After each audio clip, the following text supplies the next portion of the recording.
Good evening.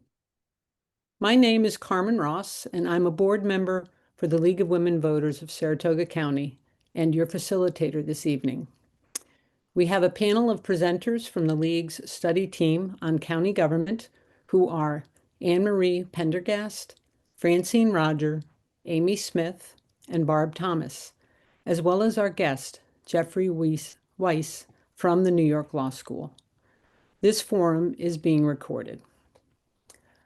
For some here tonight, this will be new information, and we will stop halfway through for questions. For others here tonight, this is not new information, and you may have additional material to contribute to our study and comments to enhance this forum. We ask that you use the chat to add information and post questions, but please don't hold a side discussion in the chat, as this can be distracting. We will have time for comments and discussion at the end. We will also ask you to send any data, illustrations, first-person accounts, and examples to our study team to be included to LWVSaratoga@gmail.com. Let's start. We're going to begin screen sharing.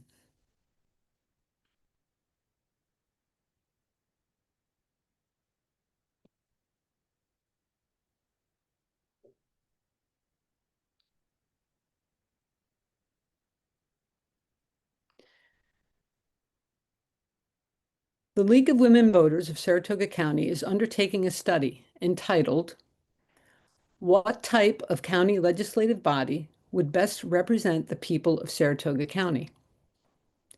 Tonight's program is intended to provide a foundation of knowledge for answering this question.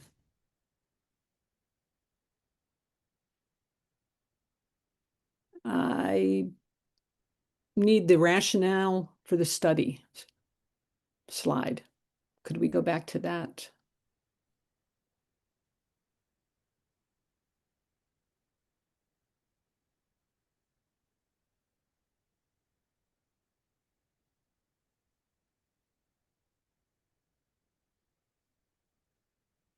There, so the rationale, one before that.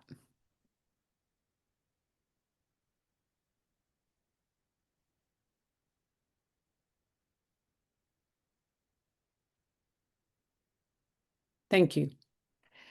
At a time when there is concern about attempts to undermine our democracy, it is important to protect and improve our representative democracy at all levels of government. The goal of the study is to evaluate whether our existing structure remains effective, equitable, and responsive to today's needs. In 1987, the Board of Supervisors 21st Century Commission recommended that the county have a regular review of the structure and responsiveness of our county government in order to carefully consider, as Saratoga's population and budgets continue to grow, will the present form of government be able to meet the needs of its county residents? Saratoga County is the fastest growing county in upstate New York. Saratoga County is still using the same form of government, a Board of Supervisors, since the county was formed in 1791. Next, thank you. The study is limited to the three types of county legislative bodies allowed in New York and is specifically focused on Saratoga County. This study is focused on the type of legislative body, not administration. The League of Women Voters of Saratoga County has an existing position established in 2017 in favor of having an elected administrator or county executive. I would like to now introduce one of the co-chairs of the League's study team, Barb Thomas. In addition to being a fierce advocate for democratic principles and human rights, Barb is a longtime League member who was president of our League for many years.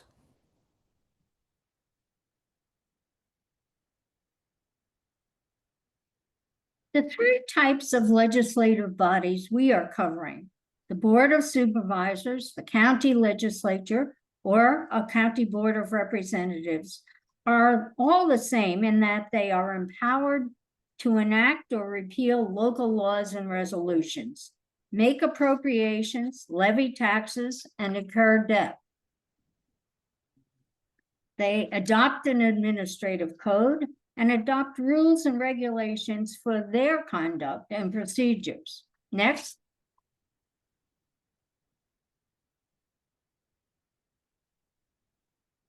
Counties with a board of supervisors use the traditional form of county government dating back to the 18th century. Supervisors represent a geographic area, not a specific number of voters. Each town or city supervisor serves on the county board, so representation is based on municipality rather than population. The board collectively acts as both the legislative and executive authority, though in some counties like ours, there's also an appointed administrator. This structure is more common in rural or less populous counties. Votes at the board level are required to be by weighted vote. The vote is weighted according to its share of the county population and has been ever since the Supreme Court decision in 1964 that required one person, one vote. And note that villages are located within a town or two or more towns, so are not separately represented on the Board of Supervisors. Next. The advantage of a Board of Supervisors is that each town has a seat at the table, and it understands its own community needs and can advocate for them. And district lines don't change. Redistricting and its attendant squabbling is not required after every census. Next. The disadvantages of a Board of Supervisors are that you can have many supervisors at the table, and it may be prone to gridlock. This is a part-time position. Supervisors represent disparate numbers of people. There is uneven representation on committees, since each supervisor represents a different number of people, and people from more populous areas are underrepresented on committees. Small towns can have a disproportionate voice because one town is one voice. And the weighted votes also give some supervisors a lot more clout than others. Next. So we said there are three forms of county legislative bodies allowed by law, but functionally there are only two. A county legislature and a board of representatives are essentially the same. They represent a district with an equal share of the county's population, so they require redistricting with each decennial census. The only county with a board of representatives is Otsego, so keep that in your trivia fact file. Next. The advantage of the county legislature are that each legislator represents approximately the same number of people. Each legislator has one vote. Representation is balanced, and the size of the legislature doesn't have to change as population changes. Next. The disadvantages of a county legislature are that districts may cross town or city lines or incorporate multiple towns. Smaller towns may lose influence as majority concerns have a tendency to be prioritized. And redistricting is necessary with population changes. Also, voters can be very confused about what district they live in. They already are confused in many places because they think their mailing address is the name of the place that they live in.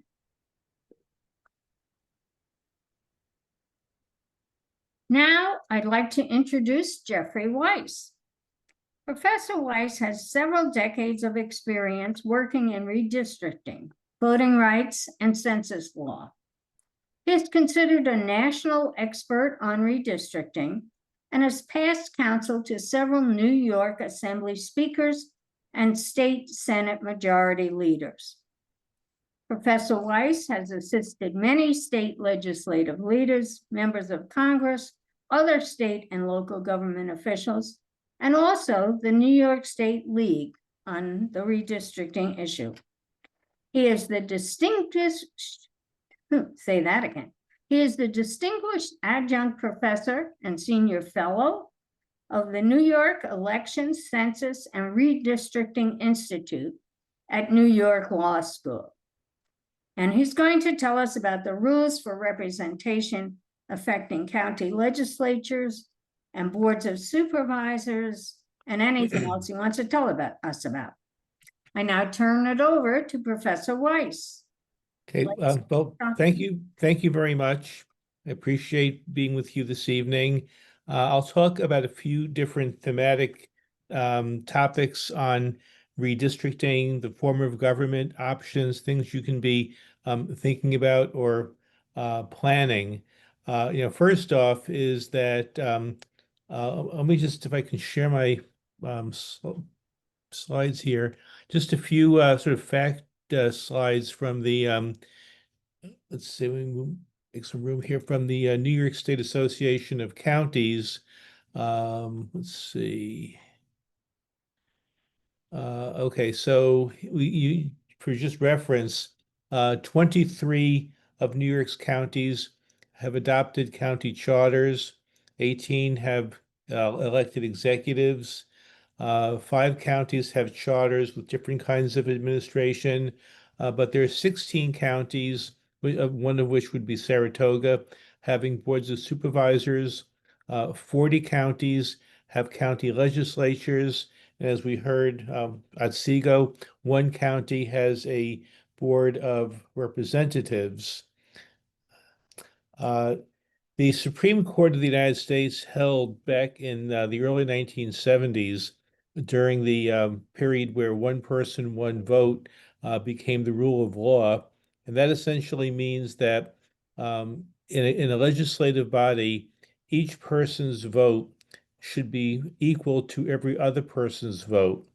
And in the usual situation, when you have single member or multi-member districts elected by district, the populations have to equal themselves out, where in New York, the size of the largest to smallest district can't exceed an overall difference of 5%, or essentially 2.5% under or 2.5% over the ideal population of a district. You take the population of the county, divide it by the number of legislators, you get an ideal average population number, and you take that number and you can draw districts that are under 2.5% or over 2.5%. There could be over 1 and under 4, but within a 5% bubble. And that's been the law in New York since 2021. And that's how county legislatures operate. They elect their members. The counties that have county boards of supervisors are different. And there, as you've got a county board made up of individuals representing townships or other municipalities, where their votes are weighted based on population. And that, in my view, could become, as we saw in that earlier presentation, less representative of the voters. It could favor very well-situated representative supervisor from a small town versus, let's say, a less effective representative from a larger town. There are disparities there.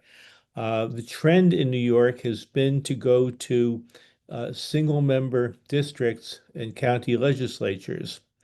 And I was asked to talk about that, as well as whether or not under your current situation, you can have different committee populations amongst the Board of Supervisor committees that might better reflect population, and I think, or the partisan breakdown of how members are elected.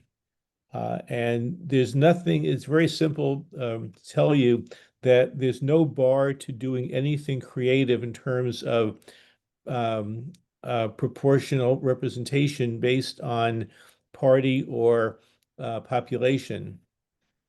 So if your committees, I don't know offhand how the committees are structured, but you've got a lot of leeway in terms of how you can structure them. In the New York State Legislature, for instance, where you've got, I think at this point, 103 Democrats in the Assembly and 47 Republicans, the committee structures reflect that kind of 103 to 47 breakdown. So there isn't really that much to say on that note, except that I think if the public will is there, you can make changes to the way the current Board of Supervisors is constituted. The other issues I've been asked to talk about are how to change the county form of government to go from a Board of Supervisors to a county legislature. So let me go back to my sharing and find the document. I think I've got it. Okay. So let me give you the basic law on how to change a county law to create the form of government. New York's non-charter counties can create a county charter by having the current legislative body pass a resolution to start the process to move it forward, or by having a petition with the required number of signatures, and that varies county to county based on election results. A charter commission would then be appointed by the legislative body, by the Board of Supervisors, which will then draft the charter. You could also have them appoint a charter revision commission. And then the proposed charter must be approved by a majority of the voters in a countywide referendum. So the basic steps are as follows. The first step is to initiate a charter revision process. The Board of Supervisors can pass a resolution to begin drafting a charter.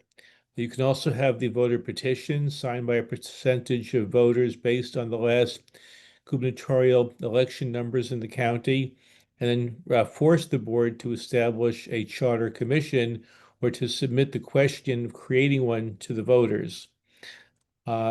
Then step 2 is to draft the charter. The Board of Supervisors can draft the charter themselves, or they can create a committee or a charter commission to do the drafting. And then the third step is to go to a countywide referendum that's put to a public vote, where you need to have a majority of all of the voters. And after that, the charter becomes effective. The new charter becomes then the basic law for the county government.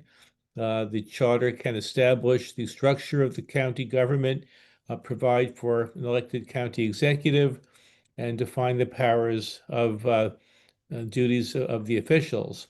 So there are 2 recent cases that I'll discuss where county governments changed their method of organization. The first one, and I was involved in this back in the 1990s in Nassau County. There was a case called Jackson versus Nassau County Board of Supervisors. This was based itself on a challenge brought in the 1980s in New York City, where New York City had a city council made up of about 35 members, some of whom were elected at large countywide. That one council member would represent, let's say, all of New York County, or another would represent all of Queens County. And then on top of that, the city has something called a Board of Estimate, which was a board kind of like a Senate versus the City Council serving as a House of Representatives as we have in Congress. But the Board of Estimate was based on having the mayor, the city controller, the city council president, and the 5 borough presidents serve on a basically power, zoning power and budgetary power body. And the U.S. Supreme Court held, I think back in 1987, in a case called Morris versus Board of Estimate, that there was a very grave malapportionment that New York City's voters were not being represented according to their populations. So the city was directed by a federal court to redo its city charter and ended up abolishing the Board of Estimate and then created a 51-member city council made up of 51 members elected from single-member districts. Shortly afterwards, in adjoining Nassau County on Long Island, you had a Board of Supervisors very similar in structure to what you have in Saratoga County. The 3 townships had supervisors serving on the Board of the Supervisors Board. The town of Hempstead, the largest in the nation, had 2 supervisors with equal votes, as opposed to having votes in the 2 cities, Long Beach and Glencoe, with much smaller populations. So a federal court ruled that Nassau County's Board of Supervisors violated the 1 person, 1 vote, fair, equal population standard, and a federal judge ordered the county to create a charter revision commission and a new form of government. So the 1993 court decision found that the county's system of weighted voting for its legislative body was unconstitutional, and the ruling, based on the 1 person, 1 vote principle, forced Nassau County to restructure its government into a system of single-member legislative districts. As I mentioned before, since 1917, the Nassau County Board has 6 members representing 3 towns and 2 cities, and they used a weighted voting system. So a lawsuit was brought against the county in 1991, arguing that the weighted voting system violated the Equal Protection Clause of the U.S. Constitution's 14th Amendment. The plaintiffs contended that the method used to calculate voting power was, quote, an unrealistic approach for determining whether citizens have an equal voice in electing their representatives, and effectively diluted the voting strength of residents in more populous areas as well as minority groups. So in a 1993 decision, the late U.S. District Court Judge Arthur Spat ruled in favor of the plaintiffs, determining that the weighted voting system was unconstitutional because it failed to ensure representation was proportionate to population. So the outcome was that the judge ordered the county's Board of Supervisors to restructure. A commission, Charter Revision Commission, was established, and then it took about a year to develop, and then the draft charter was submitted to the voters who approved it. I think it was in 1994. But what they did was switched from a 6-member Board of Supervisors to a 19-member single-member district scheme. The second county I'll mention is Ulster County. Prior to 2008, Ulster had a Board of Supervisors, and it was comprised of supervisors from each of the town and city wards within the county. To meet the 1 person, 1 vote requirement, they used a weighted voting system. And the county voluntarily, without any kind of litigation, decided to switch to a different form of government in 2006. They switched from a Board of Supervisors to a county legislature. The legislature initially included 33 members, including members from multi-member districts, and that's where you put 2 or 3 members into one district, but the districts have the same population on a ratio basis as the single-member districts. But now, currently, today, they've got 23 members who are elected from single-member districts, and they each serve for 2-year terms. And single-member districts, is a much easier way to create a legislature.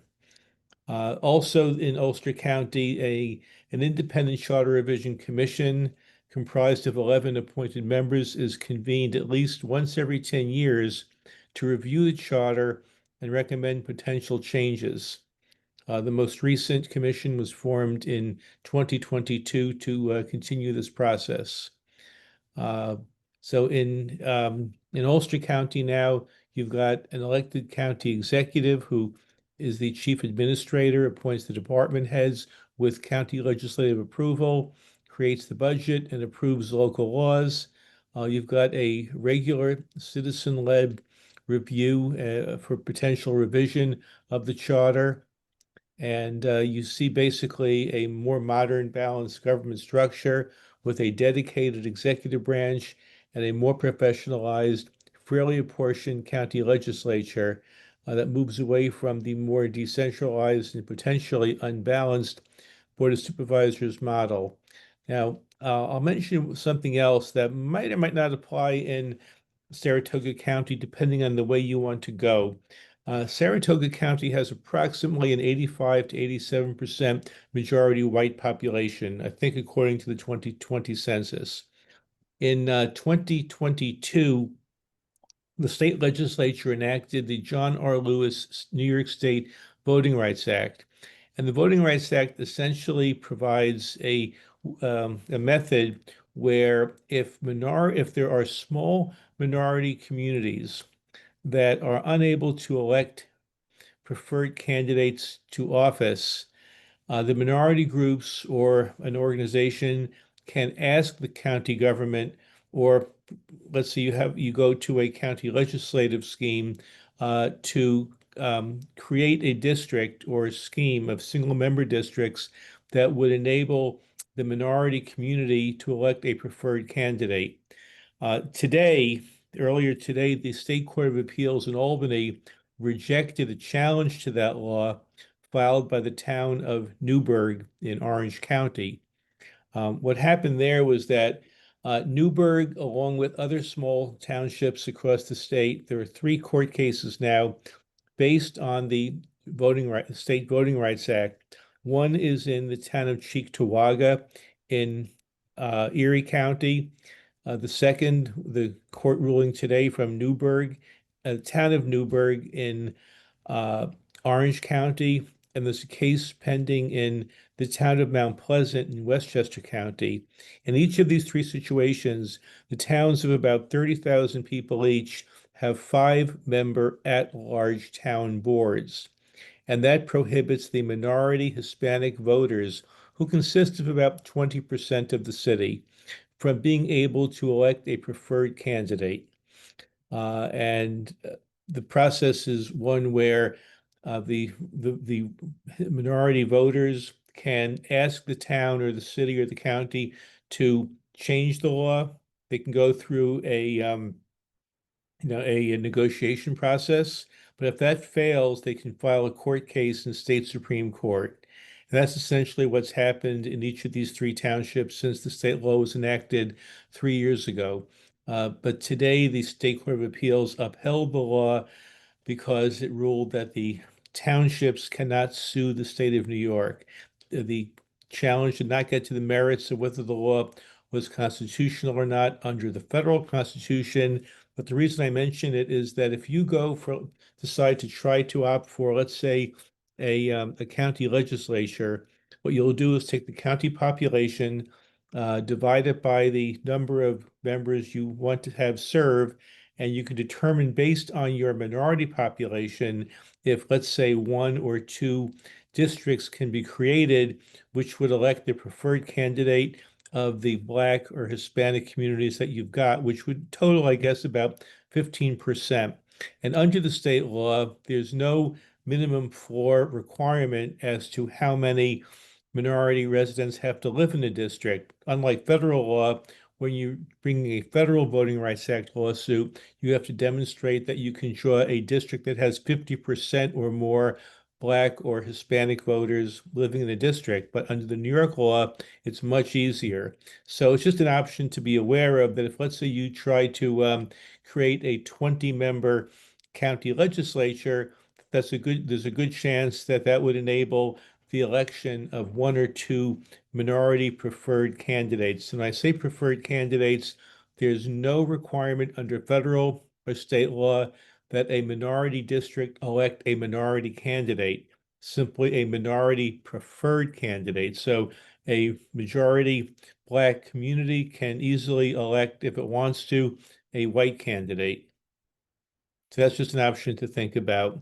So at this point, you really need to consider what route you want to go, whether you want to go to a county legislature, county executive scheme, and how to do it, whether you can develop a public outreach campaign to convince the county board currently to switch, or you can go the petition route and force the issue.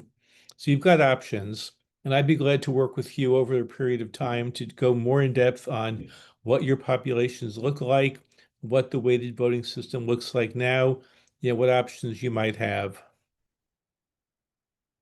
So that basically is what I wanted to get across to you this evening. And well, I had more than 10 minutes, so I was pleased to be able to be with you tonight. Thank you, Jeffrey, for being with us, and your work is invaluable. We'd like to take a pause here to address any questions that have arisen in the chat. And Francine, are you seeing any questions? I'm not seeing any questions in the chat. So we're going to move on since there are no questions. There will be more time at the end for questions, comments, and discussion. So please keep that in mind. I would now like to introduce one of our league's immediate past co-presidents and co-chair of this study on county governance, Anne Marie Pendergast.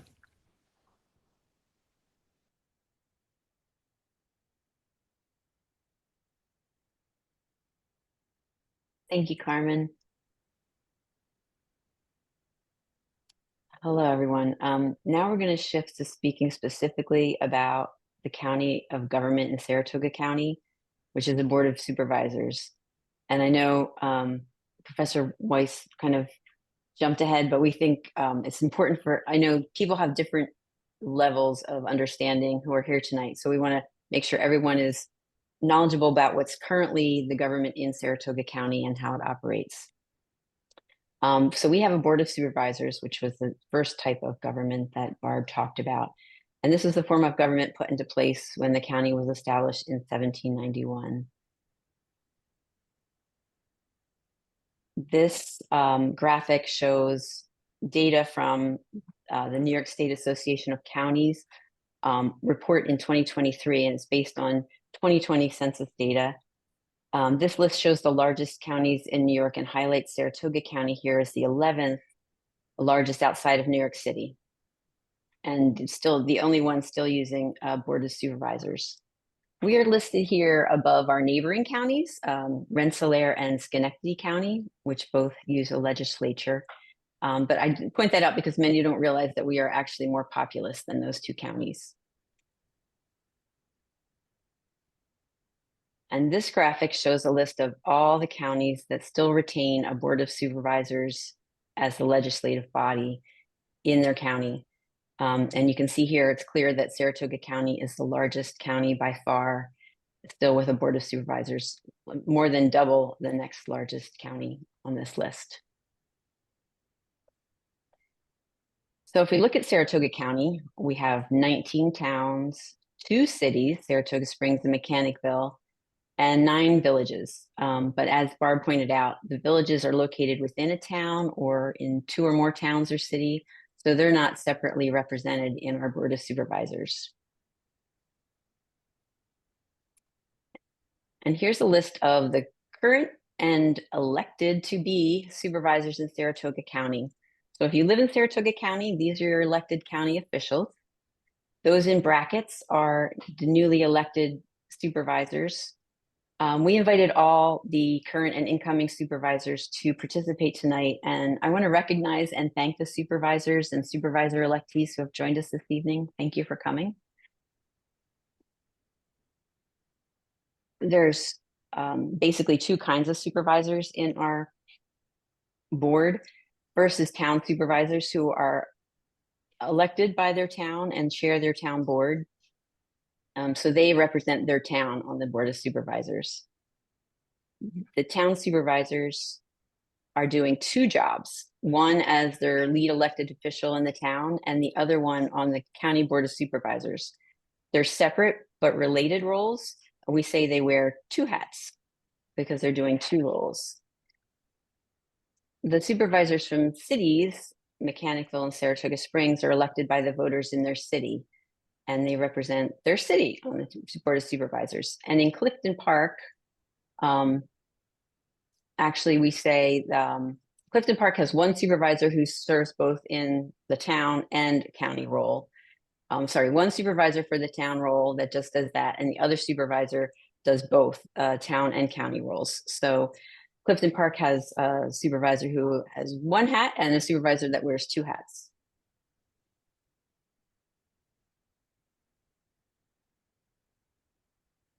And so it's a big hat that supervisors wear with just 1 hat because they only have their duties from the county. They don't have any town or city duties. That's 2 from Saratoga Springs, 1 from Mechanicville, and we talked about that 1 from Clifton Park. The supervisors are all part-time. They all are paid the same part-time salary, with the chair and the vice chair receiving more for serving in that role. The town supervisors also receive a salary from their town, which varies from town to town and ranges from $28,000 a year to $109,000 a year. Next.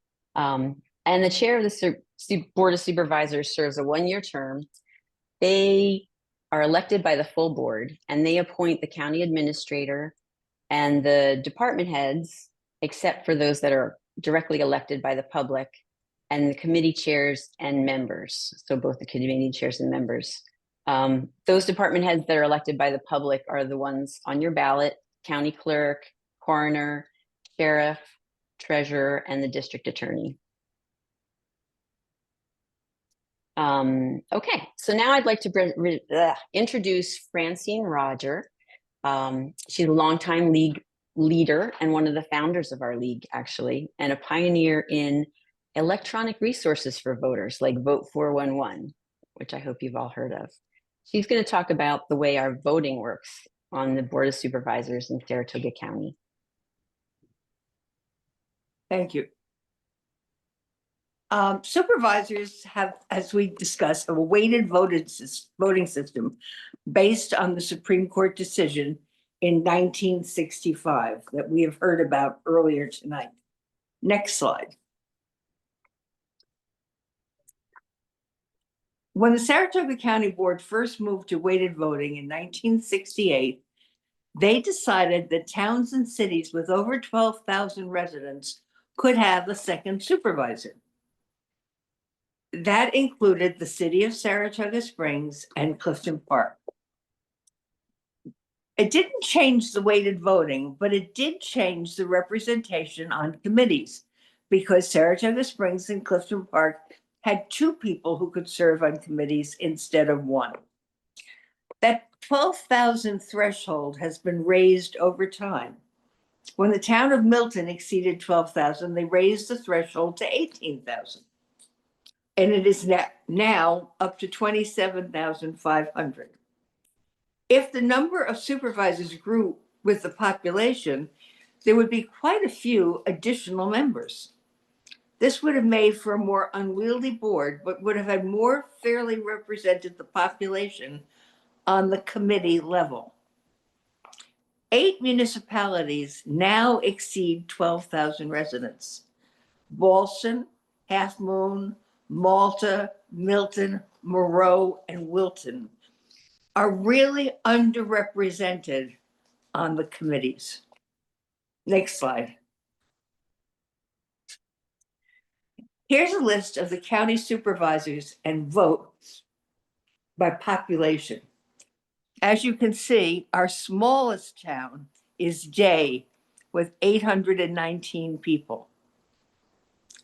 Our largest single town is Half Moon with 25,666 people. Each of those supervisors sits on 4 committees. So we really see the imbalance at the County Board of Supervisors at the committee level. Next slide. Much of the work by the Board of Supervisors is done by the committees. Chairmanship of the committee usually changes yearly. Committee chairs and members are appointed by the chair of the Board of Supervisors. Next slide. Generally, supervisors each serve on 4 committees.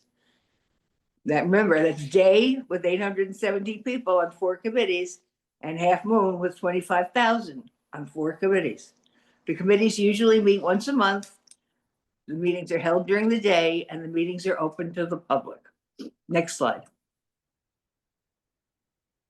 The committee process is the committees recommend items to the Law and Finance Committee. Items are approved at the committee meetings and then moved to the Law and Finance Committee for consideration. No item is taken up for consideration unless forwarded by a committee. Next slide. Weighted voting is not used in committee decisions. Each supervisor has 1 vote, and committee assignments are not proportionate to population. Next slide.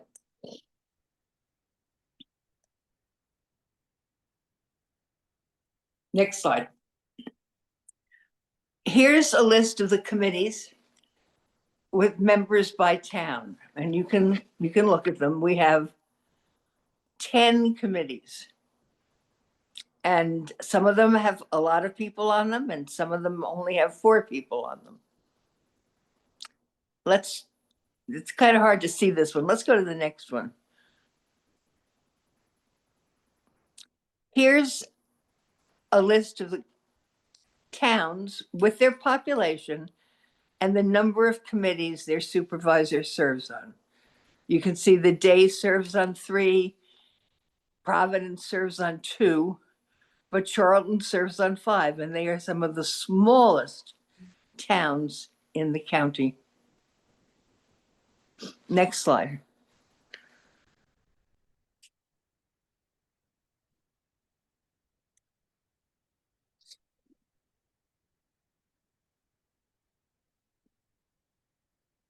The League made a formal request to the Board of Supervisors to create a charter commission in May of 2025.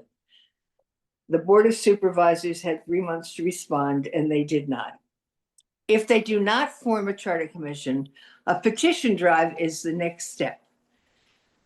Our current study will determine the League's position so that if we decide to go to the petition drive route, once formed, it could be for both positions. We're not sure where we'll go with this, but we have to take a position on the legislature first and then go forward. We hope to reach a position in January about what type of legislative body would best represent Saratoga County voters. Carmen will now explain where the study stands. Thank you, Francine. These are the next steps in the League's work on this study. We are still gathering information. If you have anything to share or know of someone we should interview on this subject, please let us know. Members will meet in January for what the league calls consensus, to come to a position that we can use to advocate. Now we'll stop screen sharing. I have one question in the chat. In the city of Saratoga Springs, despite a petition to form a charter review commission, the mayor was authorized instead to appoint the mayor's own charter review commission, upending the petition process voted on by the voters. Could this same outcome happen at the county level? Does anybody have an idea of the answer to that?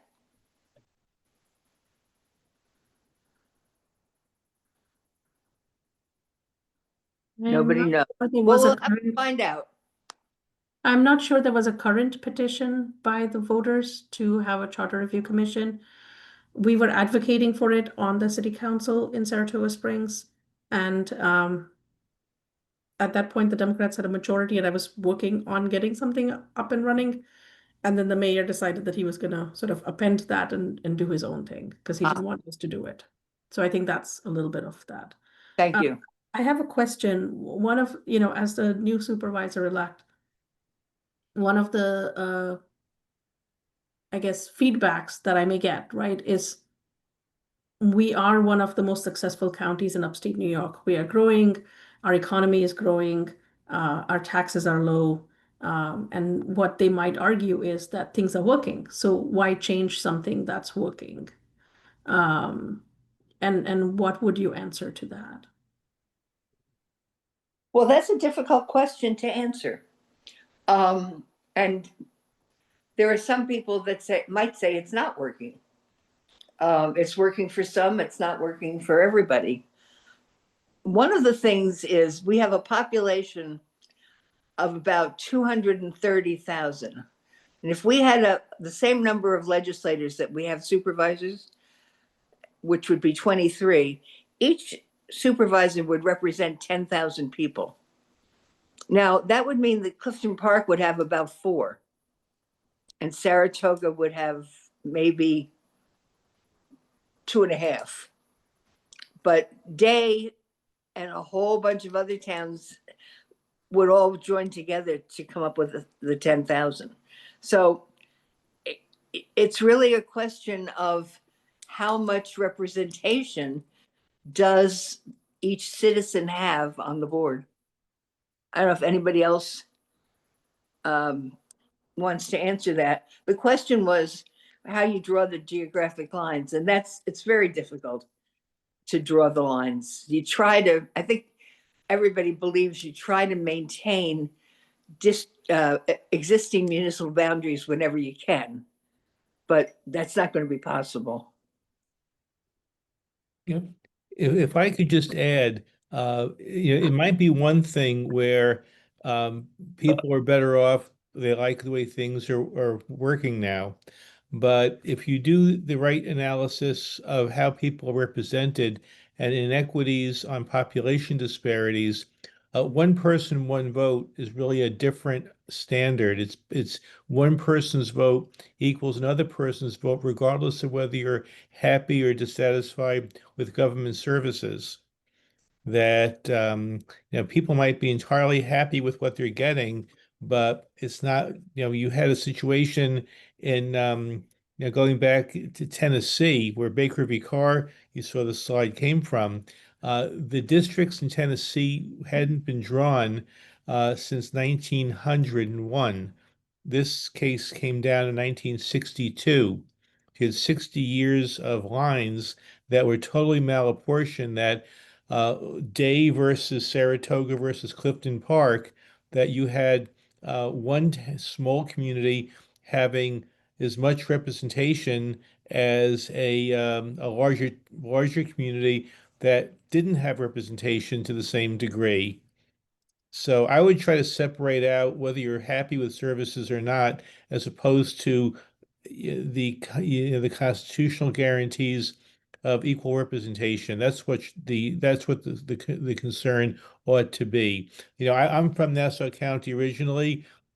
30 years ago, most Nassau County residents were happy with county government, but it was all malapportioned. It was all out of whack. Yep. And again, I'm in favor of charter change. I served on the Charter Review Commission with Bob Thomas in Saratoga Springs. So I was just trying to, tell you some of the feedback I'm getting in terms of like, why change something that's working, which again has been used for Saratoga Springs several times. I have a question for Professor Wice. Yeah. How is I see Saratoga County similar and different from the issue with Nassau County, which was found to violate the one person, one vote? Yeah, I frankly at this point don't know enough about the population numbers in Saratoga to give you the right answer, but in Nassau County you have the township of Hempstead having twice the number of votes as the town of North Hempstead, which was, different population, but the numbers, the balances were all out of sync. Yeah. Oh, they're well out of sync here. They are well out of sync. Any other questions? Well, please also mention, drawing lines is very difficult, but it can be done. And when you look at the state municipal home rule law has criteria that was they were enacted in 2021, which requires that districts, as I mentioned, have population not larger, greater than a 5% difference, that they be compact, they be contiguous, that they not favor or disfavor political parties or candidates, that they respect municipal boundaries. It would probably be worth seeing if you can get somebody to draw a map, just maybe 2 or 3 maps, just to get a sense of what they might look like. Yeah. And I think there's a map drawer you might know, Steve Elliott, in the Albany area. I haven't talked to him in a while, but he did a lot of work with the league back in 2021, 2022. I don't know if you know him or not, but he's someone who used to draw maps for the state legislature. Yeah, this is Ram Lalapota. I'm newly elected. Right now I'm in India, early hours. So that's why video is not on. My question is, did we ever try it before, like, a few years back, a few decades back? Anything tried before? The only thing Changing that the- was tried before was the study that was done in the 90s, where they really recommended that we move to a legislature in the next few years, but it didn't happen. Okay. Okay. Barb, I got that right? I don't think she's unmuted. And you're Couple muted. hands are raised. Barb, did you want to I'm respond not to sure if that? that's right or not, Francine. Okay. Did you have a question, Barb? Or No, I actually had a response to Manita's question. I think that very often, because we never hear about the opportunities that are missed when the legislature, the county board of supervisors doesn't do something. The only thing, one thing that I could say that they have done that maybe people would think was a big mistake, that they went ahead and built a state-of-the-art landfill and sited it in the town that was represented by a small rural town, but represented by one of the very few Democrats on the committee. And they built the landfill for $11 million. They never used it. And then they sold it for $4 million. That was, for people who are more familiar with the names, Edgar King was the supervisor from the town of Northumberland.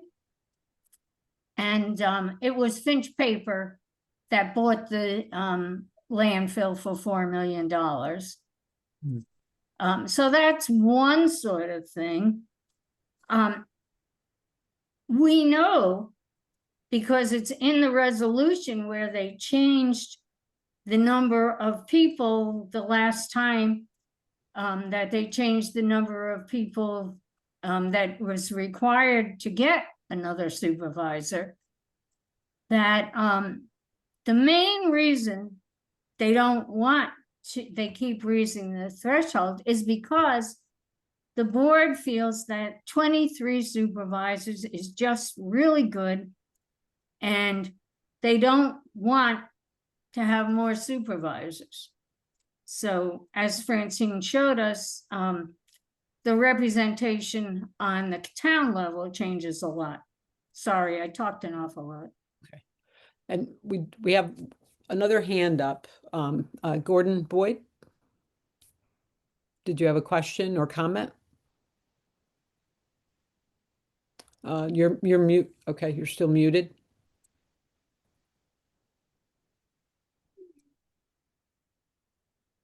If you can There I unmute. am. Okay. Yeah, I'd like to thank my friend Jeff Wice for his analysis and provocative comments.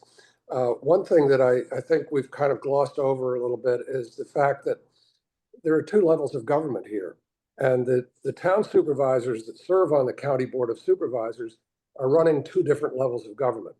They're running their towns and they're running the county. And what your proposal is, if it goes to a county legislature or some other sort of body like that, is to leave the town supervisors to run their towns and the county to run the county. And I think that's an important dimension in this, because some town supervisors believe that they get elected by how they do running their town. The work they do with the county is really very much behind the scenes, except that it's an almost $400 million budget.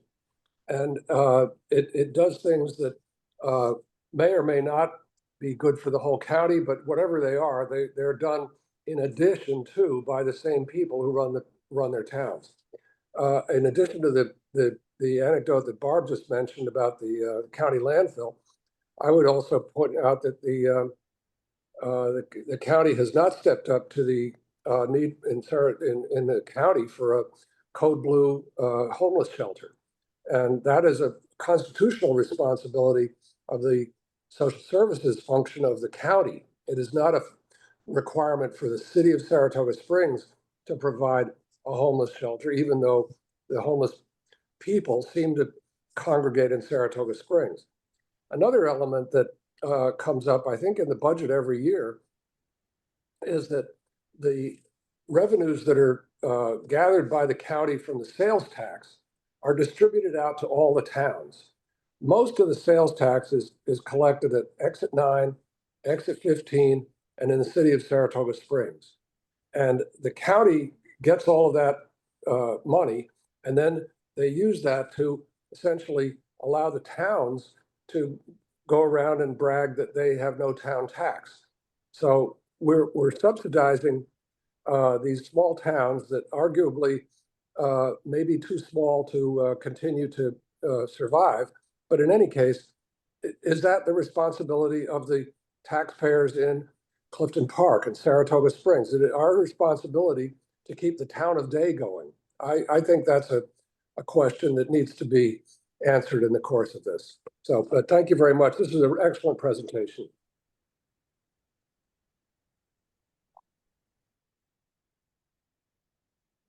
Thank you for your comments and questions. Anyone else? There was another question in the chat that didn't get addressed. I thought that Professor Wice, when he commented on the drawing geographic lines, I thought that addressed part of that question, but I could be wrong. Well, I see it here now. Robin? Essentially, if you have a population of 230 some odd thousand people in the county and opt for a 20-member county legislature, that creates districts of about 10, 11,000 people each. And if it could be demonstrated that a district could be drawn of, let's say, 20 or 30% of Black or Hispanic population, that you'd be strongly encouraged, if they're compact and not outrageously spaced apart from each other, that you would ostensibly create a district to provide the opportunity for the minority voters to elect their preferred candidate. I don't know the geographic, the spread of where your Black and Hispanic populations live, but that's generally the concept. And this would not have been the case prior to 2022, when the State Voting Rights Act had not been enacted.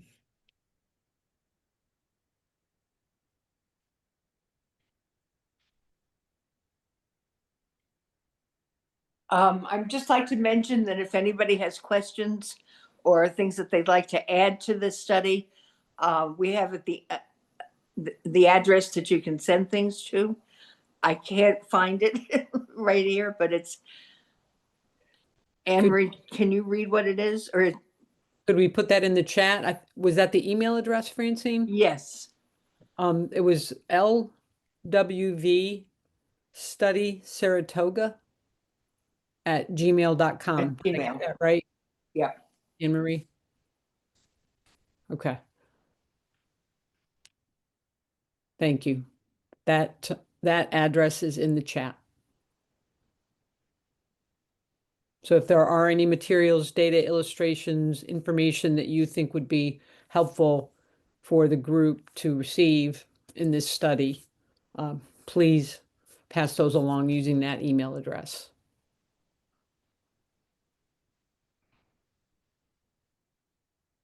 And can the slides be accessed later?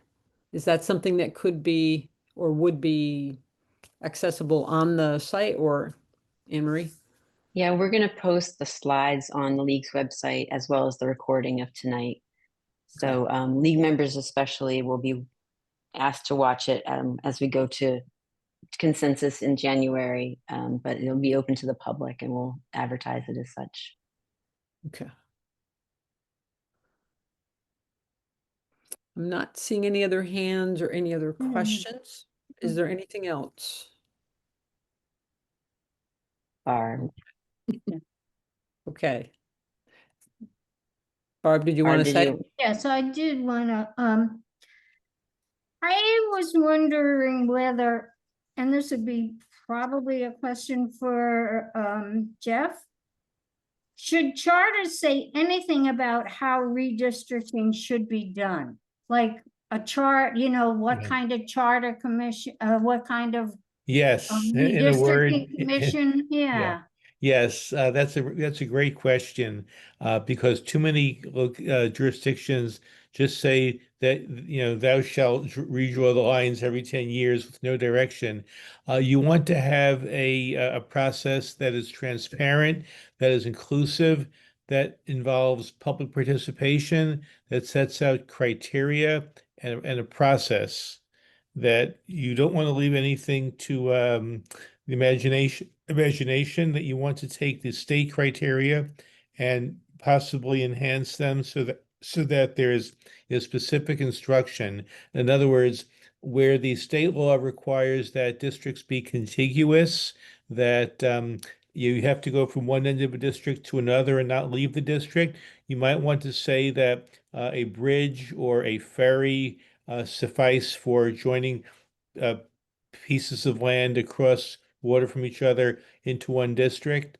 You might want to put language in on what compactness is, that you'll want to say that there shall be public hearings, that there shall be a map made available to the public prior to being approved by the legislature. You could even have the charter farm out the line drawing to a independent commission, and not have the legislators themselves draw the district. So there are lots of different options on creating a fair and transparent process. So I would say definitely you want to have some rules.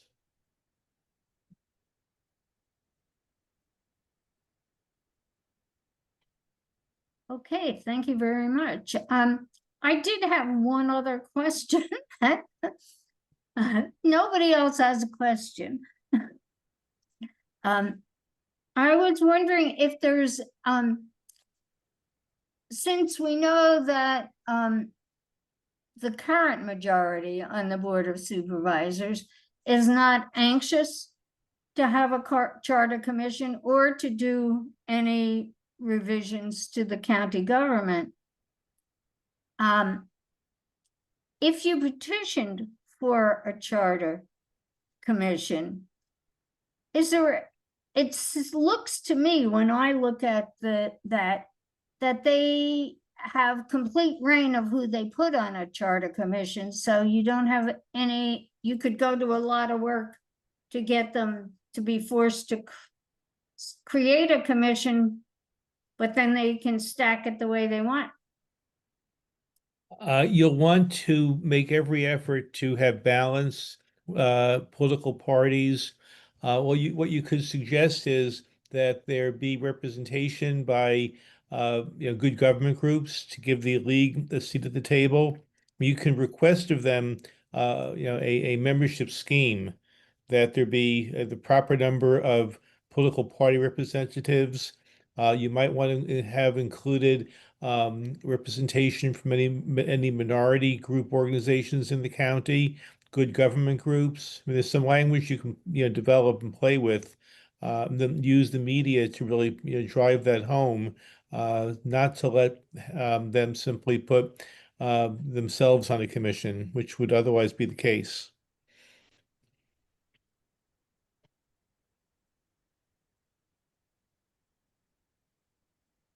Okay, I'm seeing another hand.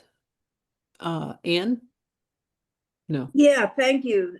So what you're saying is that you can't devise a charter that will, as part of the charter, demand that there be a balance. It has to be done after you get your charter going. Then you have to sort of beg, work, do public relations to get it reasonably balanced. You can't put it within the charter, the framework of the charter changes. You could write something into a petition that would say that there shall be a charter commission that consists of the following people, types of organizations. Oh, you can. Okay. You could do that. Nothing stops you from doing that. There's no template you have to work from. Okay. It might not pass, it might not get, I don't know how far you'll get, but you can certainly try. And if you don't ask, you're not going to get, put it that way. Good point. Thank you. This has been a very good evening. Mm-hmm. Thank you for that question, Anne. Is there anyone else? I don't see any other questions in the chat at this point.